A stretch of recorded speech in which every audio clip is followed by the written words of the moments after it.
Okay, so the next thing I'm gonna do is I've mixed that blue, the same blue that we used in the background here. I have blue and white together. So it's the same exact blue, but I have white, and I'm just gonna use the top of my paintbrush, and I'm kind of mixing it on my palette.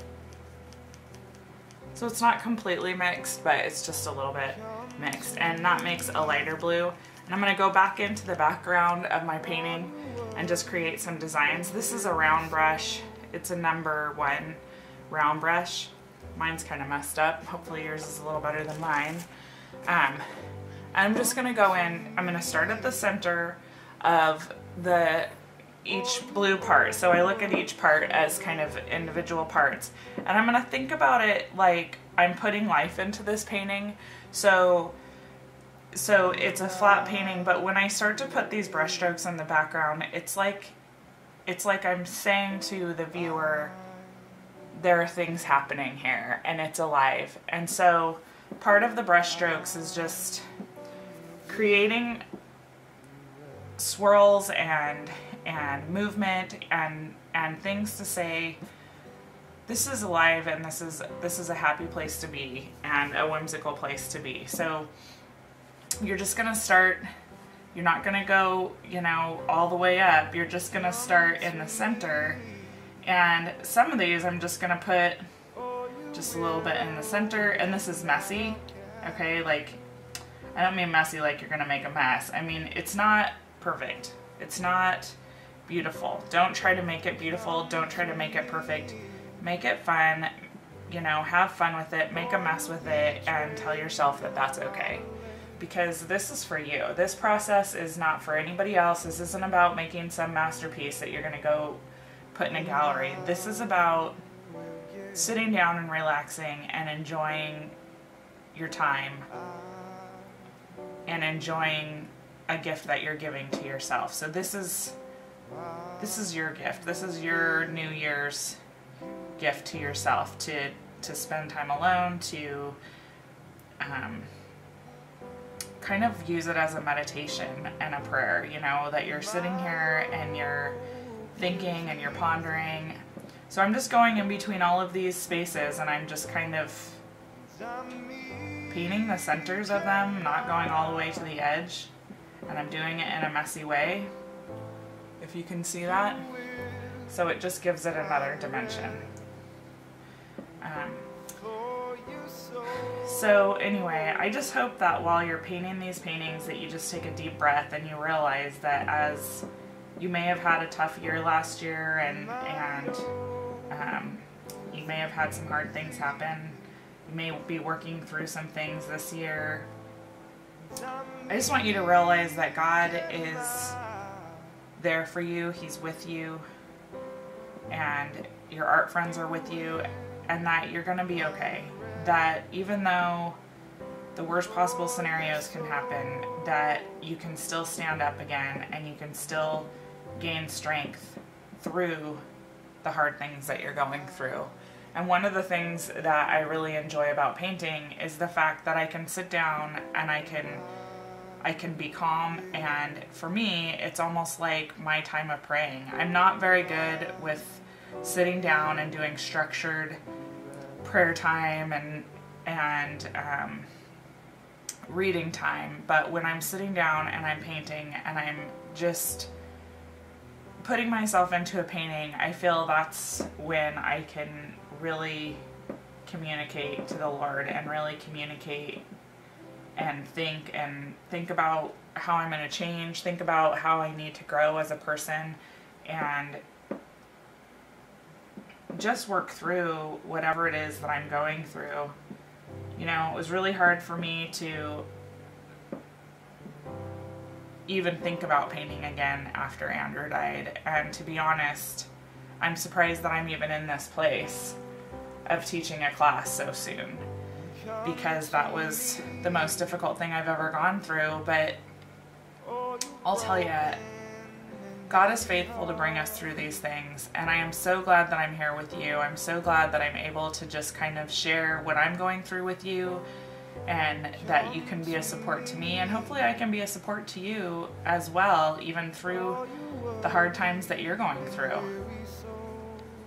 and we can support each other and pray for each other. And so I really appreciate that.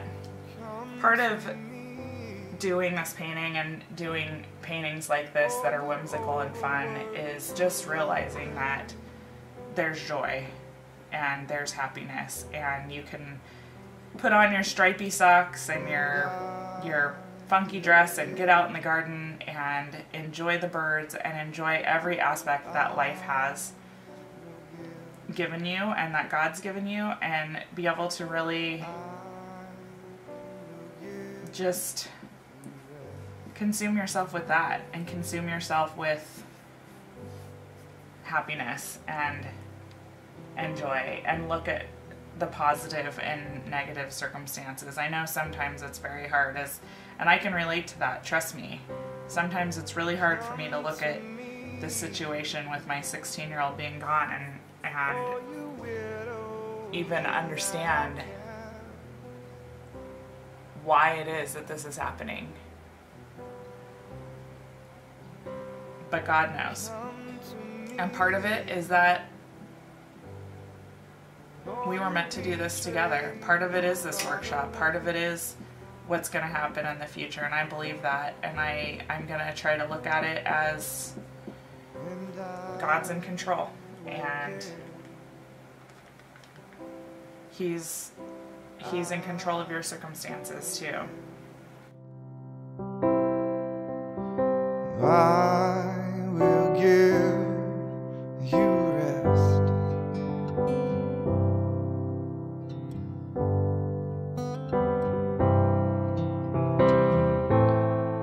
My yoke is easy, and I'm meek and mild. You will find rest for your soul.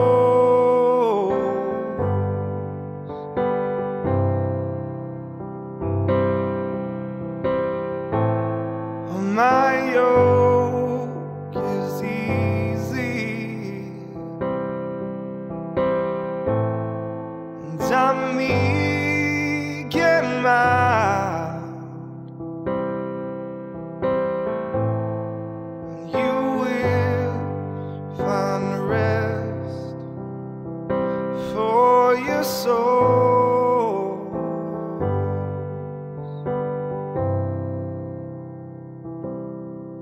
And I will give, oh, I will give,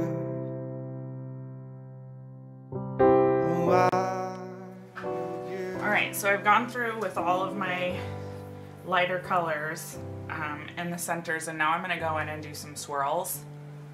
So I'm just going to go directly into the white paint pretty much. I mean, I squirted it on top of the blue that I already had, but it's pretty much white paint. This is a number 4 round brush. It's just kind of a skinny round brush. Anyway, so I'm going in with that white paint, and I have it kind of just blobbed at the end of this paintbrush, and I'm not going to try to make perfect swirls.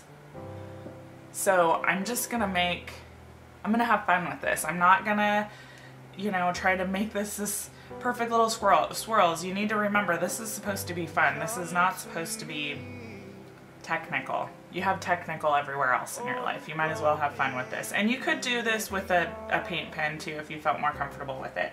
But I'm just kind of going around in a circle and doing a swirl. And it's almost like an S shape. It is an S shape, except for it goes all the way into the center and then lift. So that's pretty much all swirls are, is S shapes, and then more S shapes off of the S shape. So I'm going to go off of the end of this one, and I'm going to go the opposite direction here, and then I'm going to give this one a little swirl. So I'm just going to do that all over the background of my painting.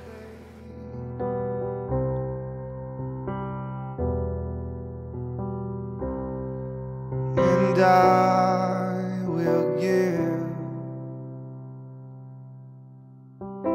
I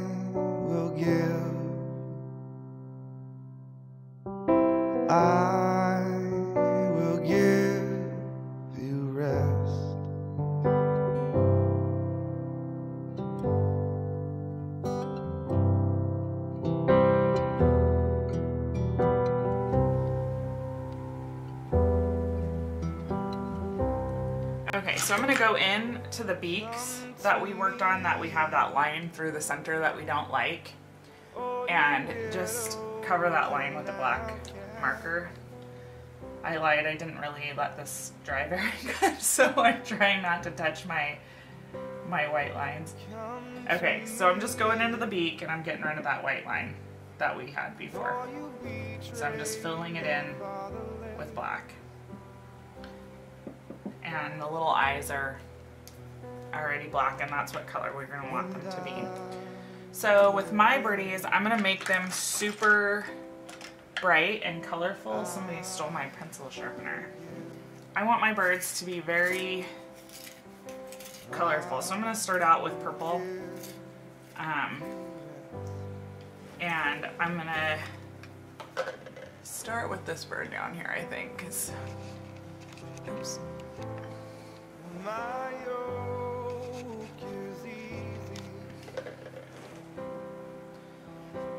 So this is, it's not the darkest purple that I have, but I'm going to use this as my dark color. So I'm going to just go along the bottom here. Wait, I don't know if you can see purple very good. So I'm just going along the bottom here with this darkest purple. So this is going to be my darkest color. So think about the bottom, the underneath side is going to be kind of your darkest shadow. And I'm still, yet again, I'm not going all the way to the black. You can if you want to, but I'm kind of leaving a little space of black there just because I like that there. So his underside is pretty much darker. And then I'm going to grab a lighter color here. Let's see. Actually, I'm going to go in under his wing too and make that same purple color. So he has a shadow under his wing. And under his beak too. Okay, so now I'm going to go in with this little tiny pencil. It's like a pink mauve. I don't know if you can see it.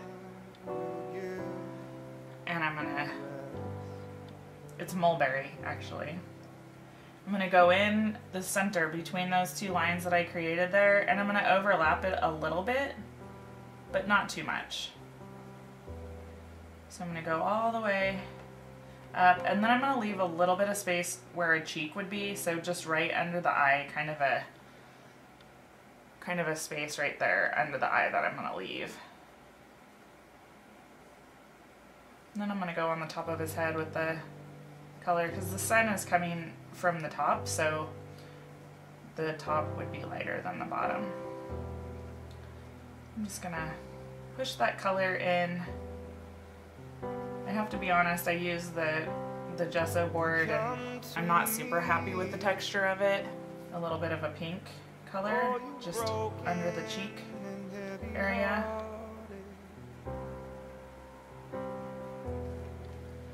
Like that. And then I might even go just at the very top with that same pink.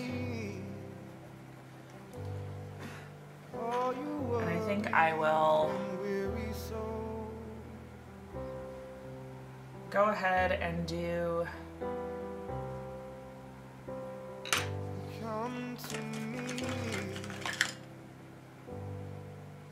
the leaves with kind of a, or the leaves, the feathers with the ultramarine, I think, because I like those colors together. And with the feathers, I'm just going to the center of the feathers. I'm leaving black around all the edges. So that's kind of a theme through the whole painting, is not going all the way to the black, leaving some black because it gives it a little bit of a rustic look, I guess. And then I'm going to go in to the eye here. I'm going to put a little dot. That brings the whole bird to life. And then a little line right here. And then I'm going to put a line through the center of the mouth. And voila, he's coming alive. So I'm going to go back over the feet and the legs because I kind of put my messiness over top of them. And I'm okay with that, but I just want them to be more prominent.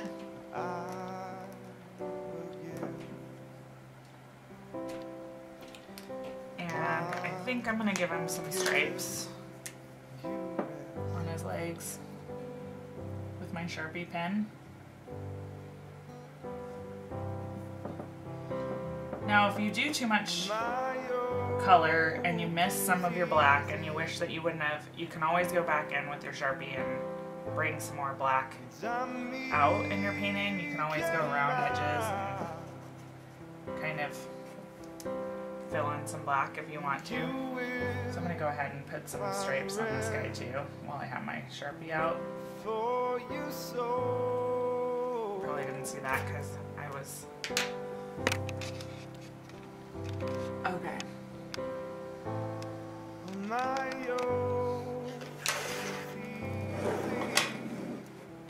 gonna go close up on this guy. And it's gonna be the same thing. I'm gonna color him whatever bright colors I want. I think I'll probably go ahead and do the same colors that I just did on the last guy, just to keep the consistency of the color that we just did. And